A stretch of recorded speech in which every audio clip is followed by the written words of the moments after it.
사회적으로 핫한 이슈를 키워드로 알아보는 핫 키워드 시간입니다. 이민재 캐스터 안녕하세요. 안녕하세요.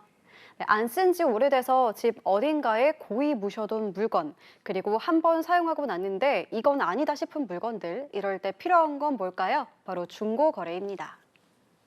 요즘 중고거래 하시는 분들 정말 많은데요.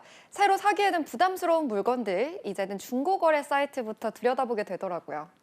네, 맞습니다. 대표적인 플랫폼 이름 자체가 중고거래를 뜻하는 말이 됐을 정도로 많은 사람들이 이용하고 있습니다. 그런데 문제는 거래가 늘면서 구매자와 판매자 사이 분쟁 건수도 증가하고 있다는 건데요. 핫키워드에서 짚어보겠습니다. 지하철역 출구에서 짐을 들고 서 있다 보면 혹시 하면서 채소 이름을 듣는 경우가 정말 많은데요. 네, 맞습니다. 지난 8월 기준 국내 주요 중고 플랫폼의 가입자 수는 다 합치면 7천만 명이 넘을 정도입니다. 평균적으로 따지면 우리나라 사람 2명 중 1명은 중고거래 플랫폼 하나는 가입한 건데요. 거래량도 그만큼 가파르게 늘고 있습니다. 문제는 거래가 늘면서 구매자와 판매자 사이 분쟁 건수도 증가하고 있다는 겁니다. 네, 맞습니다. 현장에서 이루어지는 중고거래일 경우 꼼꼼하게 본다고 해도 하자가 있다는 걸 나중에 알게 되기도 하는데요. 게다가 현장 직거래가 아닌 택배 거래라면 이런 경우는 더 많을 것 같고요. 네, 맞습니다. 막상 물건을 받고 집에 오니까 거래 전에는 몰랐던 하자가 있다는 걸 알게 되기도 하고요. 또 꼭 필요한 물건을 겨우 찾아서 거래하기로 했는데 갑자기 약속을 취소하면 다양한 갈등이 빚어집니다. 아무래도 개인 간 개인 거래다 보니까 이런 문제가 생겨도 해결이 쉽지 않은 현실인데요. 분쟁 조정 신청 결과만 봐도 2019년과 비교해서 8배 정도 늘었습니다. 개인 간 거래다 보니 법적으로 보호받을 수 있는 게 사실상 없는 거죠. 네, 그렇습니다. 온라인 중고거래는 물론 모든 중고거래는 법적으로 보호받을 수 있는 거래 방법이 아닙니다. 단순 변심이나 제품의 단순 하자, 그리고 14일 이내 반품 및 교환 등의 소비자 보호는 기대할 수 없는 건데요. 그래서 다음에 제품의 하자가 발생하면 책임 소재가 불분명하다는 문제가 있고 이로 인한 분쟁이 끊이질 않는 겁니다. 무엇보다 개인 간 거래에 직접 환급을 요청할 시 혹여나 큰 싸움으로 번질까 엄두가 나지도 않습니다.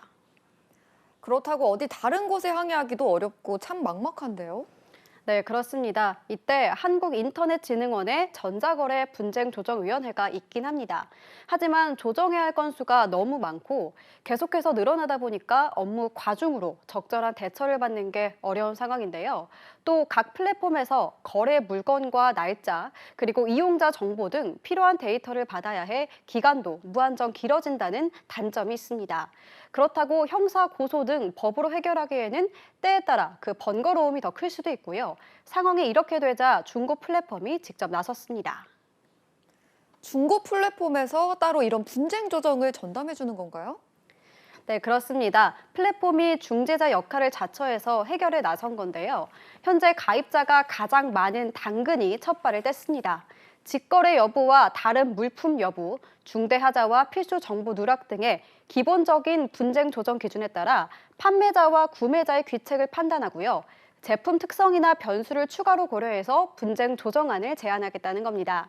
다른 플랫폼들도 구체적인 합의 기준 등을 마련한다는 계획을 밝혔습니다. 그런데 중고거래 시장이 폭발적인 성장세를 보이고 있는데 이 정도로 과연 문제 해결이 가능할까요? 네, 맞습니다. 중고거래 플랫폼이 워낙 다양하고요. 게다가 중고거래 시장이 30조 원 규모까지 성장한 만큼 플랫폼의 조정만으로 문제를 해결하기에는 한계가 있다는 지적도 나오고 있습니다. 정부는 우선 플랫폼 자율 규제로 문제를 해결하는 데 무게를 두고 법적인 근거를 마련하기 위해서 관련 법 개정에 나선다는 계획입니다. 네, 중고거래 시 많이 발생할 수 있는 사기에 대한 해결책은 어디서도 마련되지 않았는데요. 중고거래에서 발생할 수 있는 문제를 해결할 수 있는 대책들이 좀 더 적극적으로 마련되어야겠습니다. 지금까지 핫키워드 이민재 캐스터였습니다. 고맙습니다.